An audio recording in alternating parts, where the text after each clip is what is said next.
প্রায় 1 ঘন্টা লাইনে থেকে এখন তেল পেলাম 2 লিটার। পরিস্থিতি তো আসলে কিছু মানুষের বিগত 2 দিনে বেশি বেশি করে তেল লোড করছে প্রাইভেট কার গাড়িতে, কিছু অসাধু ব্যবসায়ীরা ড্রাম ভরতে, যার কারণে এই সমস্যাটা হয়েছে।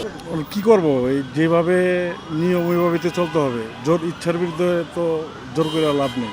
2 লিটার আমরা রাইড শেয়ার করি, 2 লিটার দিয়ে দেখা যায় যতটুকু চালাবো, হালকা পরিমাণ কিছু থাকতে আবার পাম্পে ঢুকতে হবে, আবার কষ্ট করতে হবে। নাগরিক হিসেবে করণীয় হচ্ছে গিয়ে আমার দৈনিক যতটুকু তেল দরকার আমি অতটুকুই নেই, রিজার্ভ না করি। ঠিক আছে, কারণ আমি যদি রিজার্ভ করি, কারণ যেই তেলটা আমার 1 মাস চলবে, আমি যদি রিজার্ভ করি 15 দিন পরে আরেকজন পাবে না। না, আমাদের গ্যাসের কোনো সমস্যা নাই, আমরা গ্যাস নিয়মিত পাচ্ছি। সমস্যা হতে কতক্ষণ লাগবে কোন?